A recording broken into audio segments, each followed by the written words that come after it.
Setelah selesai membantu persediaan Borneo Flora Festival at Labuan, kami ambil peluang untuk terukai pulau-pulau cantik yang ada di sekitar wilayah Persekutuan Labuan. Saya dan Nadira dibawa ke Pulau Kuraman terlebih dahulu untuk melihat sendiri keunikan salah satu geopark Labuan, beting pasir yang memang memukau sebelum ke Pulau Rusukan Besar. Semua ini hanya di momen bersama saya, Nur Syazwani Safusyam. Perjalanan ke Pulau Kuraman menggunakan bot mengambil masa lebih kurang 20 minit. Sepanjang perjalanan, kami disajikan dengan pemandangan laut biru yang terbentang luas, diiringi tiupan angin sepoi-sepoi yang menyegarkan. Saat melangkah ke beting pasir ini, terus rasa keterujaan yang sukar digambarkan. Hamparan pasir putih memisahkan lautan biru kehijauan, seolah-olah pulau ini menyimpan rahsia alam yang begitu bernilai. Dalam keseronokan menikmati suasana, Nadira turut menjadi perhatian dikerumuni pelancong yang meminatinya dan tidak melepaskan peluang untuk bergambar bersama.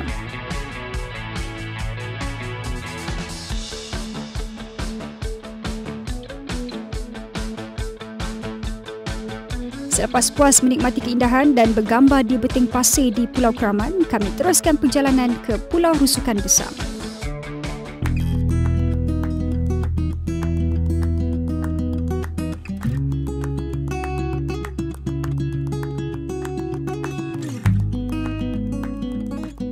Okay, kita dah hari ni jalan-jalan di sekitar Pulau Rusukan dan juga di beting pasir Labuan dengan Nadira tadi kan. Kita dah tengok main panas juga. Kita nak tanya Nadira, best tak hari ni jalan-jalan?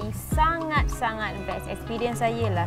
Saya orang kata kali pertama saya datang ke Labuan. Okay. Bila tengok di pulau-pulau yang sangat cantik. Dekat tengah-tengah tu tiba-tiba ada pasir. Ada beting pasir. Ya, ada beting pasir. Bila air tak orang kata tengah surut kan, so boleh lalu dekat laluan tadi tu. Memang sangat-sangat best lah. Boleh feeling duduk-duduk. Itulah tadi kan, sebab nyanyi sikit tadi kan. Ada macam buat MV pula. Lepas tu dekat Pulau Rusukan Besar ni ada juga chalet-chalet di sini. Boleh tidur dekat sini. Chalet dia pun orang kata selesa. Selesa. Tadi bila kita sampai je, kita turun je bot, kita sempatlah juga kan jalan-jalan dekat tepi-tepi pantai. Tu yang ternampak ada jerung kat Baby Shark. Ya, Baby Shark. Tu yang macam first time tengok Baby Shark. Dekat pula tu kan. Dekat pula tu. Tak payah nak pergi snorkeling pun dah nampak. Pantai dia pun bersih. Memang digalakkan untuk mandi juga. Nadira, tadi sekitar Pulau Rusukan ni juga ada juga tessellated pavement yang kalau air dia surut kan, dia ada macam view sawah padi.